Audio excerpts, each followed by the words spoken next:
Thank you for joining Society Insurance for our webinar on creating your website for your business.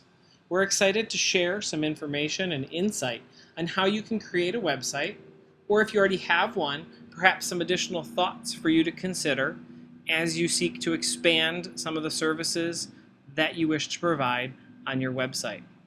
Our goal today is to provide you with an overview on how to create a website, what to include on your website, and how to use your website for your business. Before we go into some of the specifics and the logistics of creating your website, it's important for you to understand the costs. There are three primary costs when developing a website. Your first is your initial design and layout. You can either choose to do it yourself or you can hire a professional. There are a lot of content management systems out there like WordPress that will allow you to build your own website without having to pay anyone to develop it for you. Using templates and themes, you can build your own. Or you can hire a professional. Look for someone who is currently working on other websites, ask to see some of their past work, and those fees will range anywhere between $500 and upwards of $15,000, depending on special features and unique layout within your site. In addition to that, you need to register your domain. Your domain is going to be the web address that's used for individuals to type in and find your business. There are various extensions that you can use, .com, .net, .org, .info, and so those prices are going to range depending on the extension. Finally, you're going to have to pay a monthly hosting fee for your website. Some companies will charge you semi-annually, some will charge you annually, but the range really depends. If you go with a free system that has some identifiers on there, then you might not have to pay anything, where other companies will charge on a monthly basis.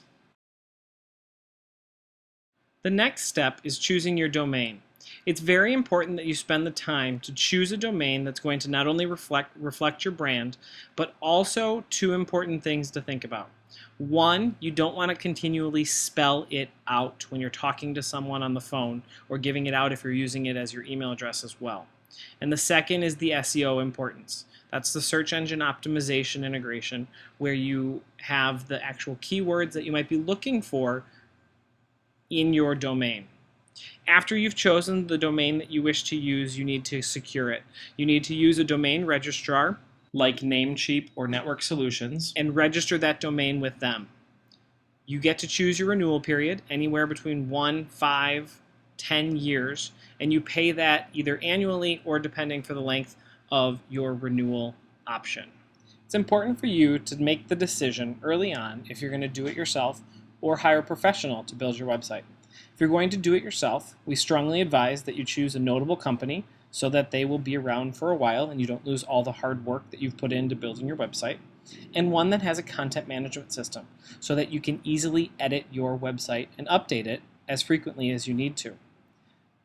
As you seek a company that's going to host and use your provider for your website, you need to know your limitations. And you need to know where you're going to be able to be successful in building your own website and where you might need a little bit of outside assistance.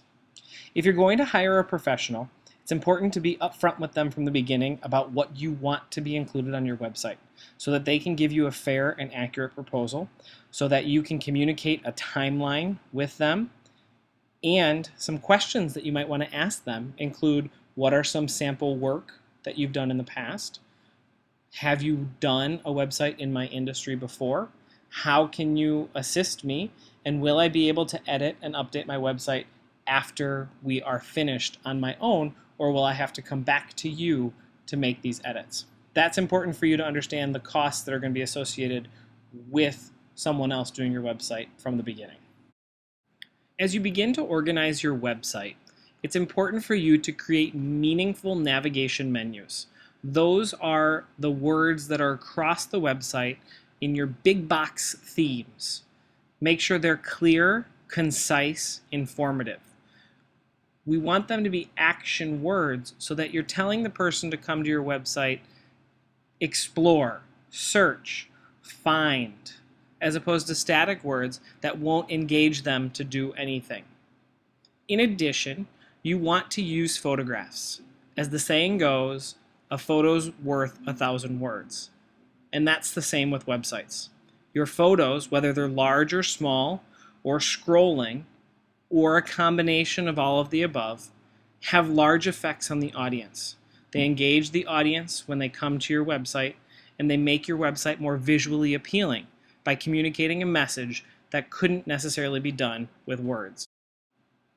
As you continue to organize your website, make sure it's easily navigable, meaning that people can find what they're looking for.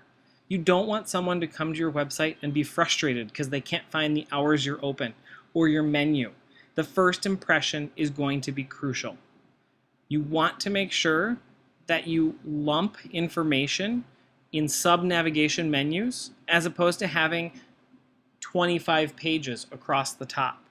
Sum them up into 5 and have sub-navigation menus, as you can see on the right side of this screen, all of those sub-bars under business insurance. In addition, make sure you have a search feature in your website so that individuals can do a quick search if they're looking for one thing like your address or phone number.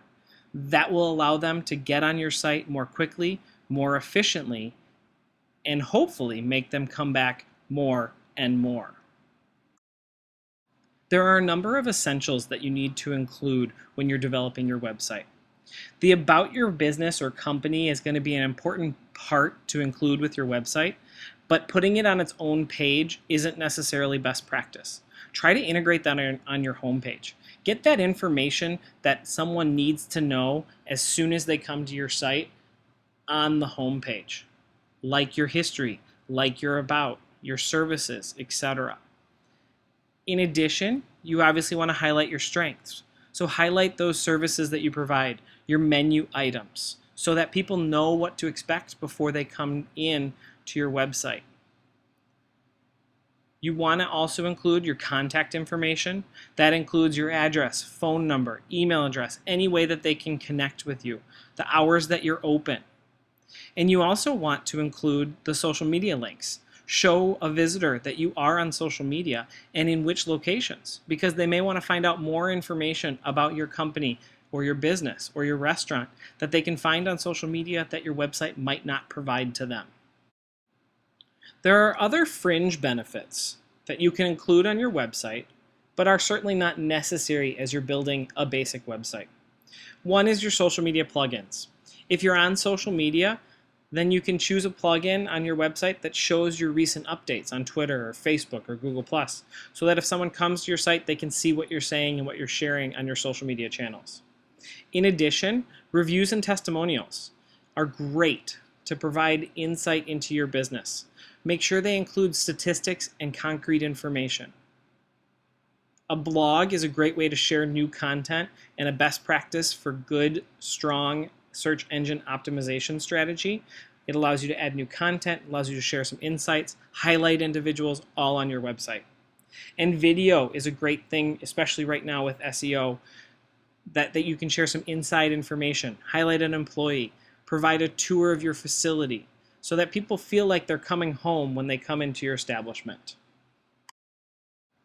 Overall, we want you to grow your exposure on the internet with a website that showcases your business, highlights your strengths, and communicates your message to the intended audience. This website could potentially be the first impression that someone has of your business. And it's important for you to make sure you're making a strong and lasting impression that's going to have someone either take the next step and come into your restaurant or business, or take a secondary step and continue to share your business and your brand with others so that your business can grow. We invite you to continue this conversation by joining Society Insurance on our social media channels of Facebook, Twitter, Google+, LinkedIn, and YouTube. We hope that you can take some of this information to help build your brand on the internet, especially through the creation of a website.